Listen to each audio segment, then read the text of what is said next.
নমস্কার বন্ধুরা, rasona.a.taste.of.home আপনাদের স্বাগত। আশা করি আপনারা সকলে ভালো আছেন। আমার আজকের রেসিপি রসবড়া।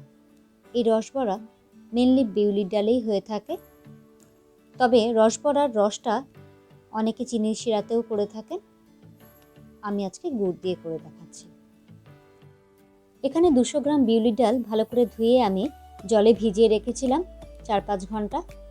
তারপর ভালো করে আমি এটাকে বেটে নিয়েছি মিক্সিতে। আপনারা চাইলে শিলনোড়াতেও বাটতে পারেন। এতে আমি সামান্য একটু নুন দিয়ে ভালো করে আরও একটু এইভাবে ফেটিয়ে নেব। যত ভালো করে ফেটানো হবে বড়াটা তত নরম হবে। ভালো করে ফেটিয়ে নিয়েছি। এবার আমি আধ ভাঙা করে রাখা মৌরি এতে দিয়ে দিলাম। আবারও ভালো করে আমি ফেটাবো। প্রায় 1 মিনিট ধরে আমি ফেটিয়ে নিয়েছি। একটা ননস্টিক প্যানে আমি রিফাইন্ড অয়েল দিয়ে দিয়েছি। এবার ওই ডাল বাটার থেকে কিছুটা করে দিয়ে আমি বড়া ভেজে নেব।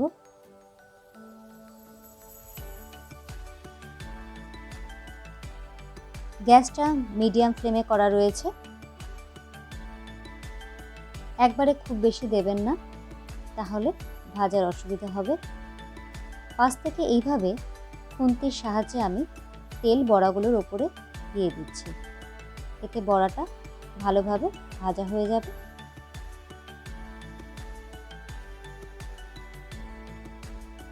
একটা পাশ ভাজা হয়ে গেলে বড়াগুলোকে উল্টে দিতে হবে।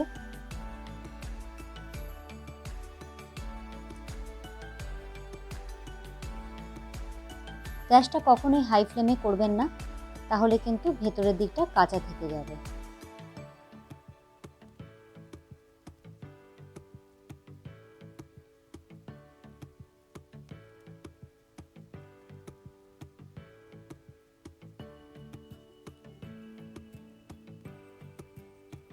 বড়াগুলো লালচে হয়ে এসেছে।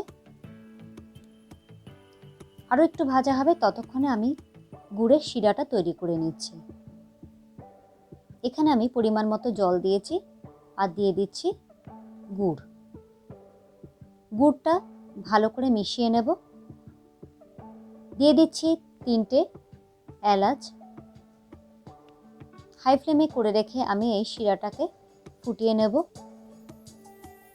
ভালোভাবে গলে গেছে গুড়টা। এবার একটু ভালো করে ফুটিয়ে নেব রসটা। রসটা ফুটুক, ততক্ষণে আমি বড়াগুলো তুলে নিচ্ছি।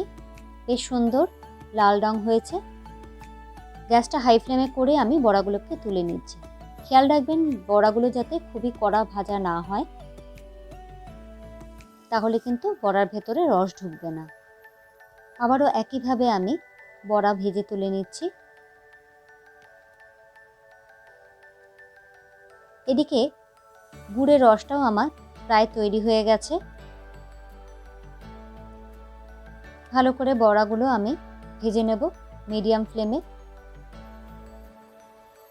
হালকা একটা রং হলে তবে আমি বড়াগুলোকে তুলে নেব। যারা এরকম ডিপ ফ্রাইড বড়া খেতে চান না, অথচ এরকম লোভনীয় একটা পদও মিস করতে চান না, তারা এইরকম আপ্পে মেকার বা আপ্পাম মেকারে সামান্য একটু তেল ব্রাশ করে এই রকম চামচের সাহায্যে বড়া কিন্তু ভেজে তুলে নিতে পারেন খুবই কম তেলে। এইভাবে চামচের সাহায্যে দিয়ে দিতে হবে। আমি অল্প কিছুটাই করে দেখাচ্ছি। উপর থেকে একটা ঢাকা দিয়ে মিডিয়াম ফ্লেমে বড়াটা সেদ্ধ করতে হবে। এরপর আমি উল্টে দিচ্ছি,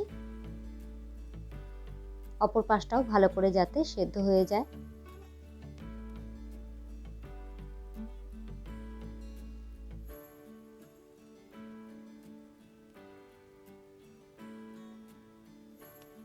একটা পাশ ভাজা হয়ে গেলে তবে উল্টে দেবেন।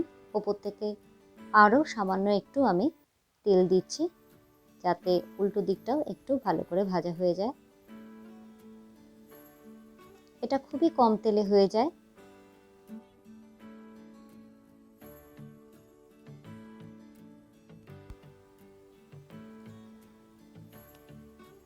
আবারও উল্টে আমি দেখে নিচ্ছি অপর পাশটা ভালো করে ভাজা হয়েছে কিনা।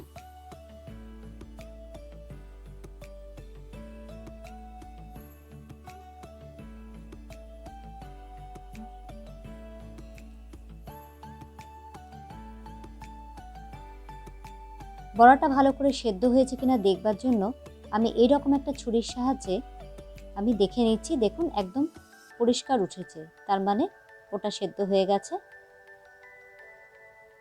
এইভাবে ছুরির সাহায্যে দেখে নিলেই বুঝতে পারবেন বড়াটা ভেতর থেকে সেদ্ধ হয়েছে কিনা।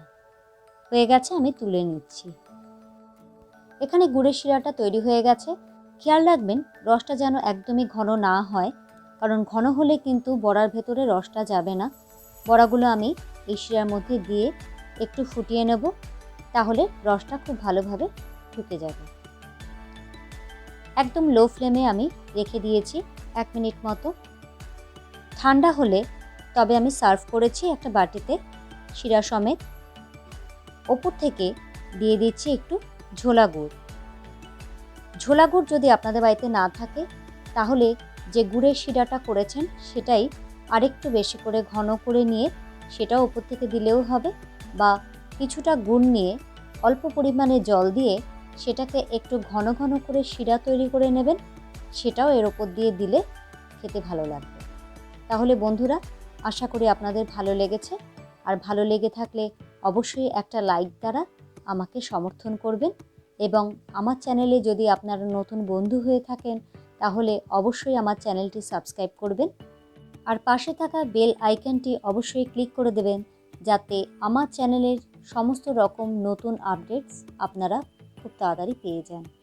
তাহলে বন্ধুরা, আজ তাহলে চলি। সবাই ভালো থাকবেন, সুস্থ থাকবেন।